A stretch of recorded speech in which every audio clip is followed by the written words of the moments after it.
Don't.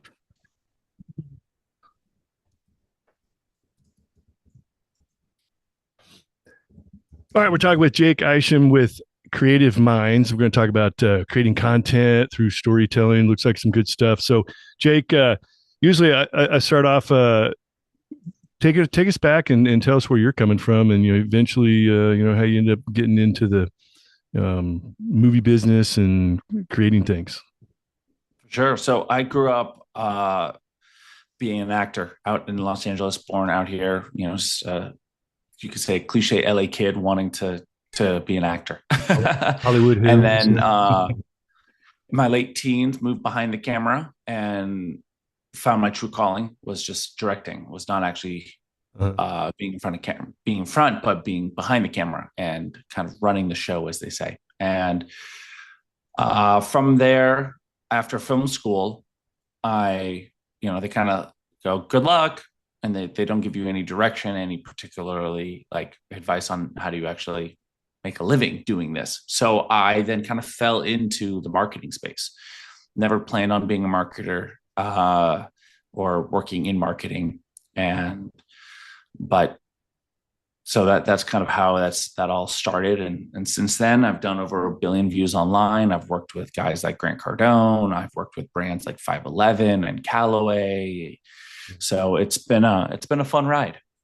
one of the things you were saying before we started was you like doing action films. Yes. So I still am still making movies, still doing that. Like just last year we made my wife and I made 14 short films in 4 months. Mm-hmm. I was missing the true creative side and my true calling, which is just making movies. And so we just said, and screw it, and we made a blitz for it, and couple action films of those 14, which was fun. Yeah. Okay. So I'm curious. Like, obviously, you're not a Steven Spielberg or whatever, or at least yet you're not. So when you you put together like 14 short action films, like, what's your intent to do with those, or what did you do with them? Like, just to post them on YouTube, or like Yeah, what? so it was a lot of different things. It was a multifaceted kind of marketing approach. First and foremost, it was just practice. Uh-huh. You know, as we know, with everything and anything in life, it just comes down to the reps you do. Mhm. So that's part of why I pushed myself to make 14 unique short films in 4 months. Second of out of it was YouTube, was my own personal branding. It allows me, as one of my big things when I talk about personal branding with people, is tell stories. And if somebody's like, I don't know what stories to tell, it's like, well, what dragons have you slayed? What mountains have you climbed? Like, what epic adventures have you done? So to be able to talk about that, I made 14 films in 4 months is an epic story. And Yeah. so yes, I have them all up on YouTube. And then I've been also submitting them to film festivals. And I've won a couple of awards from that. All right. Cool. Uh, Yeah. so like kind of a small guy, you've been doing it for a while, but yet you haven't broken into the mainstream. Are you really trying to do that, or can you talk a little bit about like from a filmmaker on the outside looking into when everybody hears, oh, I'm a filmmaker, like, are you famous, what movies you make or whatever, Sure. are you really trying to penetrate that? Or what is Yeah. that like, like I'm thinking about, like, Kevin Smith. Yeah. He talked So about how, like, I don't want to say put words in it, but almost like how corrupt and closed off it was for like an independent filmmaker to like penetrate that protected bubble of the popular stuff. You know what I mean? 100%. And so for me, it's been, I've just had no interest in being a starving artist. So I have a lot of friends who are artists, and the advice I got from a mentor right after film school was keep a camera in my hand, where was to, and so I've been working on building my agency where I get to, and so I keep a camera in my hand and I get to shoot with clients all day. So like I am a, filmmaker. Mhm. My films, I just, make, I just shoot content with clients, and I've got to shoot really cool commercial campaigns and social media campaigns. But then that's why I still work on the passion on the side, but it's still very much because I've been very fortunate to never work for somebody else. I've been very fortunate to just always build my own thing, Yeah. and try to figure out that. So, it's an interesting balance trying to build a filmmaking career, you could say in the traditional Hollywood filmmaking career, Mhm. and building an agency when I don't have a background in the business sense of either one. So, yeah, would you say that like because in the end, entrepreneurship and business, if you can't find a way to make money, you're going to die on the vine. So, like, would Yeah, you say that filmmaking is like your passion that you love, but doing branding work for companies is what's paying the bills for you? Is that fair to say? 100. Yeah, that's definitely a fair assessment. And Yeah. because you know, my goal with the agency was always to be my own patron. Was Hmm. I mean, as you see, kind of like I grew up acting, and I stopped acting and moved into directing because I didn't want to wait. Well, my original goal was I'm just going to write and direct my own movies. I was a pretentious little 16-year-old being like, Ben Affleck can do this, and Clint Eastwood can do this, George Clooney can do this. Well, I can do it too. I can do it better than they can. Yeah. Yeah. I'm a 16-year-old. And so, but it was always this not wanting to wait for somebody, not wanting to like, oh, I gotta wait for the audition, wait for the callback, wait for the like, because I had an agent and a manager at 14, 15 years old, and I was getting myself more auditions than them. And so I was like, screw this. And then again, after film school, well, what do I do for work? Well, I'm just gonna, and the idea of getting a job was never in my lexicon. It was always just figure it out, go get a client. Yeah. And I've always been that person who's like, I don't know, I'm just going to kind of figure it out.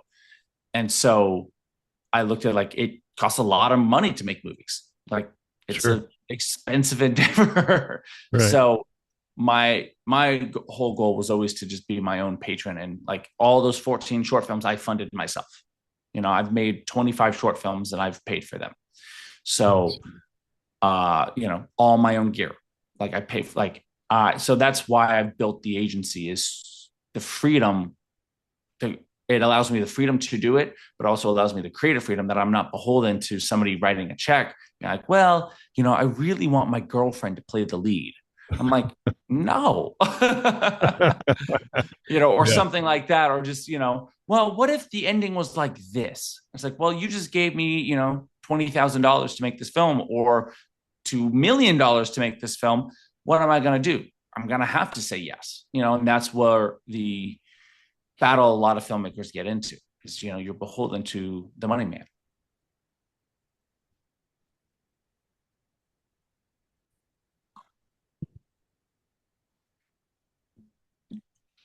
All right. Back talk with Jake Isham with Creative Minds. So, Jake, you figured out real quick you love filmmaking, but might be a while before you can make a decent living at that. What your passion is. So you can use the same skills crossover to start creating content for brands and companies. And tell us how you got into that.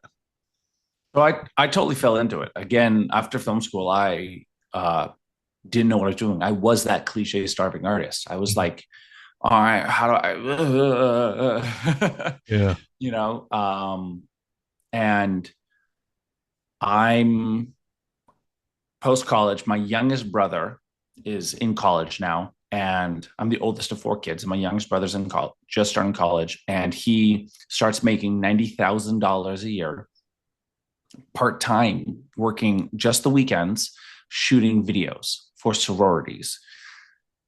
Really?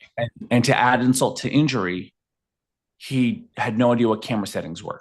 He would put his camera on auto, and And he he's got was, more girls than he knows what to do with. he did have Wow. a girlfriend that kept him a little bit sane. So no, she wasn't the Holy best cow. one What a for him. great job. Yeah. Yeah. And I then was like, what is the difference here? I'm broke and he's crushing it. Well, he was a business major. And that Mm, was when I had to look in the mirror and go, well, I got to go back to school, quote unquote. I didn't go to actual, grad school or anything like right. that, but I went to the school Hard of knocks. books and Yeah. YouTube. Yeah. And the school of hard knocks, and was like, oh, there's more education. If I'm going to not go work for somebody, and I'm going to work for myself, I'm going to have to learn. And so I just started studying business books and, business mentors online. This was, this is, and Okay, wait, I got to ask, like with your brother, yeah. was it like last fall or last spring semester? All these sororities had these videos coming out where the whole sorority was out there dancing, and they'd put like, no kidding, like Yeah. the So he was 10, doing that 10 10 years sorority girls ago. that were legit dancers out in front, and the whole sorority would be behind him doing his whole routine. That's the kind of stuff he was doing? Yeah, he was doing that stuff 10 years ago when it first started popping off. He Really? was on the front of that wave, and that's why he made a killing. Yeah. So Oh, these like the sorority hype videos, yeah. that was what he did in college. Wow. And he just made an absolute killing. That's awesome. Yeah. So, um, like, Because that was when I basically learned, I was like, okay, I'm kind of being a freelancer. Oh, I got to understand being a freelancer. Am I starting a company? Am I starting an agency? And it just evolved from there. yeah. And so you got all the gear, equipment, and the film movie making skills. Yeah. Now you just pivot a little bit and say, okay, there's people over here that are willing to pay me money to use my skills. Well, and at that same time, I started growing my own social media relatively quickly Mm-hmm. in that years. And then people started coming up to me and was like, "Oh, you're like a social media guy." And again, this was before social media was a thing. Social media wasn't cool. Like for us old folk, you would still, poke people on Facebook. That's like, you would post in real time. You would like, social media wasn't used as the promotional tool it is now. Mm-hmm. And this was well before TikTok, well before Reels and anything like that. And so, yeah, I just kind of started. I shot everything. I did a lot of product photography at that time. I just was trying to do anything that kept a camera in my hand. Like, as my mentor told me, it was like, keep a camera in your hand, get paid to practice.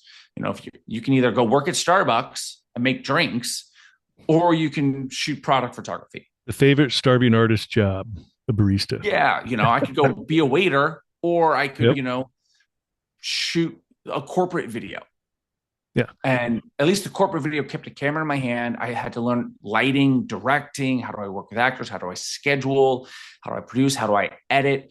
And it just kept gaining those skills where I can essentially today I can be a one-man band. I can show up to a shoot entirely myself, where every single hat and position as a filmmaker from soup to nuts.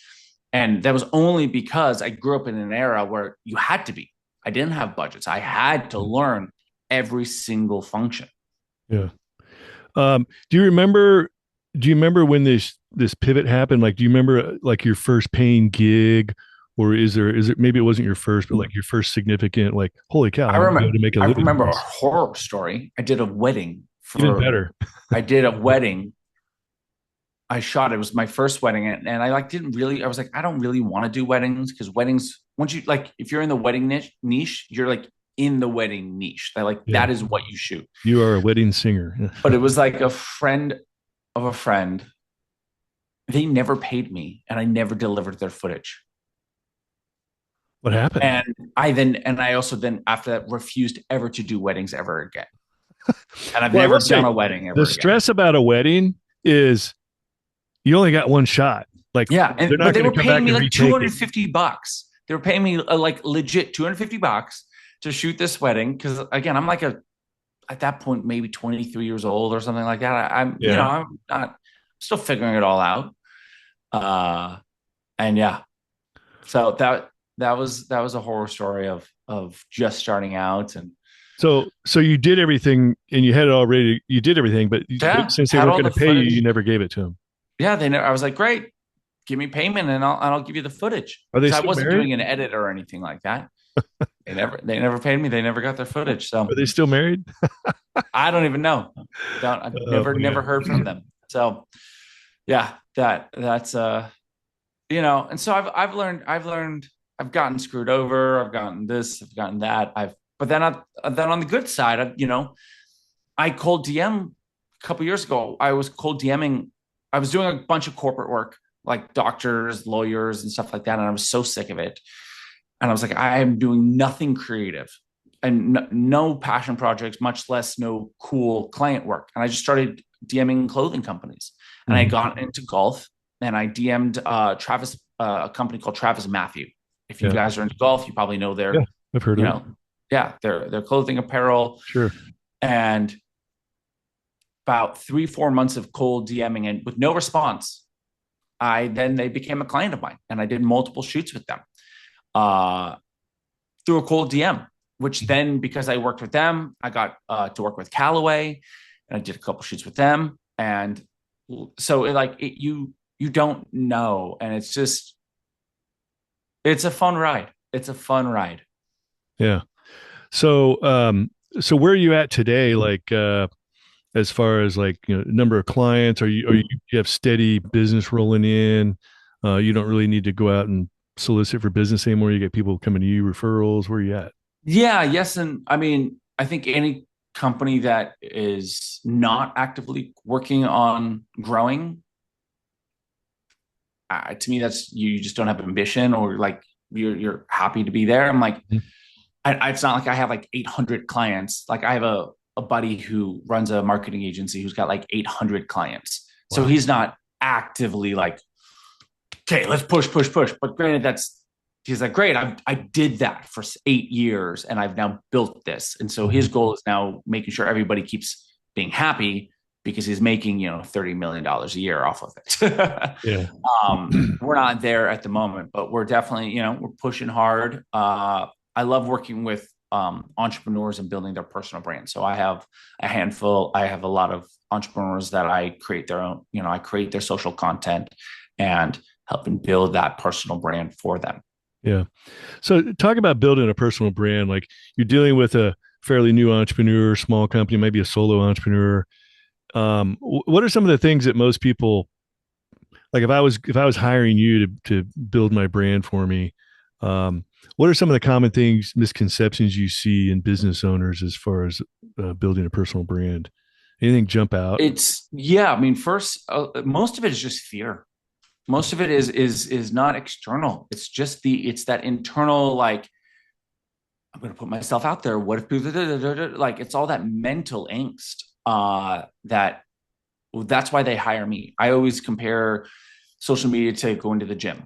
You're just the fat person who needs to confront going to the gym, and it's the same as social media. You just putting yourself out there. It can be scary, but there's a great quote. I think I heard it first from Glenn Powell on a TikTok, which was everything you want is on the other side of cringe. Huh. Good way of putting it. And yeah, and I was like, that is so true.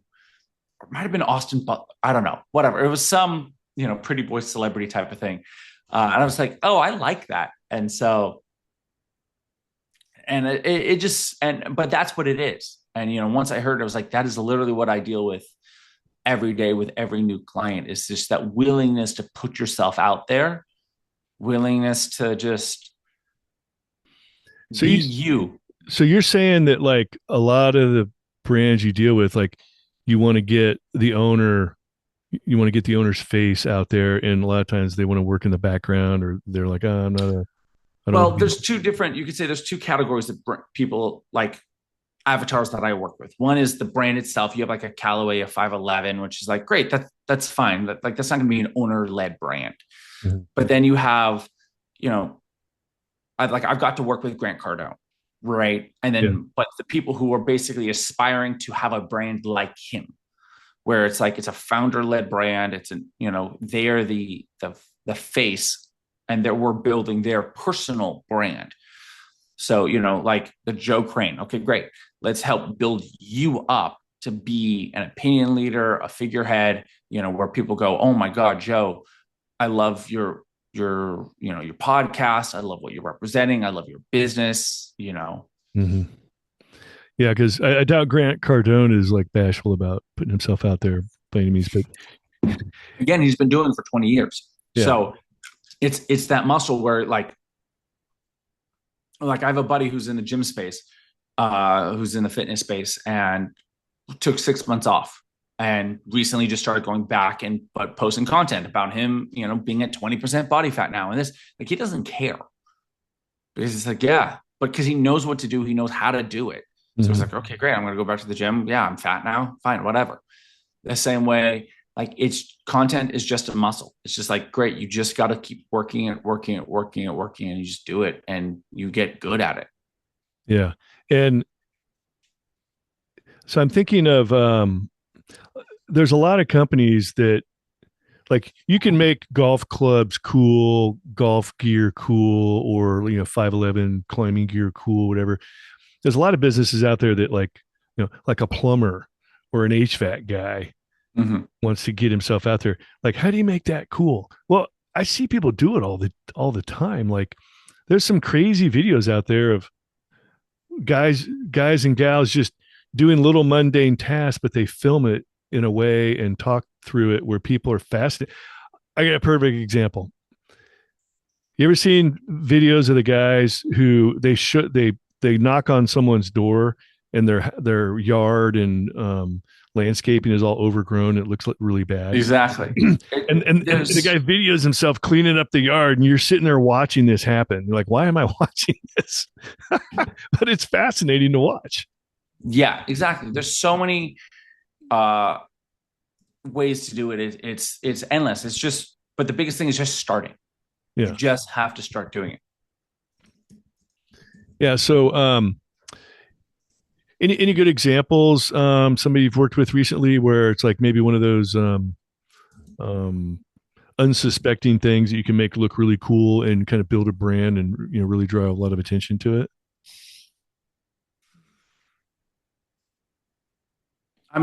There's a musician that I work with Mm-hmm. who is really big into synthesizers. So not like, he's not a pop star or anything like that, Mm-hmm. right?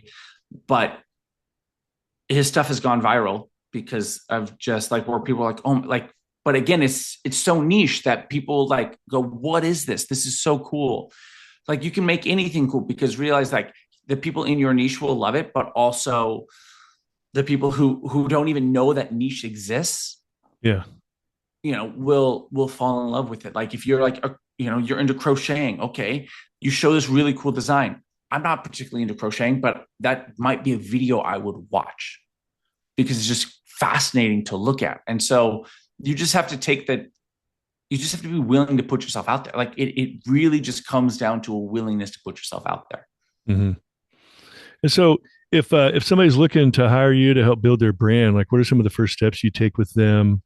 And how long of a process is it? Can you just kind of walk us through a couple examples or some Yeah, hypotheticals? it really just depends on what they want to do, but we're really quick in terms of like, if you're like, hey, Jake, we want to create content with you, we love it. Like, if they don't need to quote unquote be sold or like learn more information, but like once they're like, great, let's do this, Uh-huh. I try to shoot within a week. I try to go like, great, we have our onboarding call, and then we just go right into creating content and into doing it. Yeah. And so because the best time to start creating content was 20 years ago. The next best time was today. And so it's like it just comes down. I sound like a broken record because it is. It just comes down to doing it. Yeah. And so are you usually having to travel on site with you got to get together with these people or are they coming to you? Yeah, there's a lot of different ways. We try to be as concierge as possible. We try to go to them. We're based in Los Angeles area, Mm-hmm. but we travel around the country, around the world to create content for people, depending on their budgets and et cetera. Yeah. Well, cool. Well, Jake, we're getting close to the end of our time here. I do want to give you the last word. I usually like to ask the business owner, if you're talking to somebody in the military, just got out and they're looking to get in entrepreneurship, start their own business, run their own business, something you can definitely relate to, somebody who's never actually worked for somebody else. That's awesome. Yeah. You know, talk a little bit about because people coming out of the military, they've obviously been working for somebody. They got somebody telling them what to do, and that's what they want to get out from underneath. Um, but oftentimes they don't know a whole lot about business. They got some good skills. They know how to show up. They know how to work. Mhm. and know how to work hard and they know how to push through adversity. But some Yeah. maybe missing some of those business skills. So, what kind of things come to mind if you were talking to somebody in particular just got out of the military that's wanting to start their own business? Like, what identifying with some of your struggles? I would say one very specific thing which a mentor taught me, and it's the arguably the hardest lesson I've had to learn because it is so simple that it can be overlooked so easily, which he calls it the three P's: produce, promote, persist. Hmm. And it just comes down to producing the product that you make. So you want to do landscaping, produce. You got to do landscape. You Yep. just got to do it. Even if you're doing it for free, just do it. Then the next thing is promote. You need to get people to know you. Social media, emails, ads, flyers, Mm-hmm. cold call. It doesn't matter. Promote. And then persist. So you have to keep doing it over and over and over. And if you just take the work ethic from the military, where you see especially veteran-owned businesses, like you the discipline and work ethic that was instilled with you, like that's been my hardest thing, is Mm-hmm. I don't have, like, I've that's the hardest thing I've been working on, especially in my adult life, is that work ethic. And you just take that work ethic and you just keep producing whatever, like it doesn't matter. You can literally make $1 million in any business. Like I found it very apparent because I've worked with these business owners Mm-hmm. in lots of different niches. But what they do really well is they promote and they produce, and then they just keep at it. And then, yes, you can learn nuances of each, how you get your craft better at whatever product you produce. So you produce a better product. How do you promote better so people more, effectively respond to your messaging, click your ads, want to call you back. You get better at your salesmanship. But all that comes from is just persisting and just doing the reps. So Awesome. that Sage would be what I advice. would say. Yeah.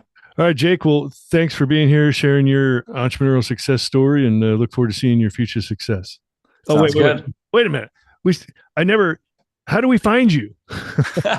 LinkedIn is great. LinkedIn is the best platform, I think, for this type of connection. So it's Otherwise, Jake, and then your last name. Jake Isham. Yeah. I-S. Otherwise, if you just Google my name, you'll see my photography. You'll see my filmmaking. I have multiple profiles on every single social media. You're welcome to follow me on any of them, DM me on any of them. Mm-hmm. More than happy to help, be a person to just talk it out. And yeah, would love to help you guys. Awesome. All right, Jake. Well, thanks for being here, and once again, thanks for sharing your entrepreneurial success story, and look forward to seeing future success. Of course, sounds great. All right, we're Oscar Mike.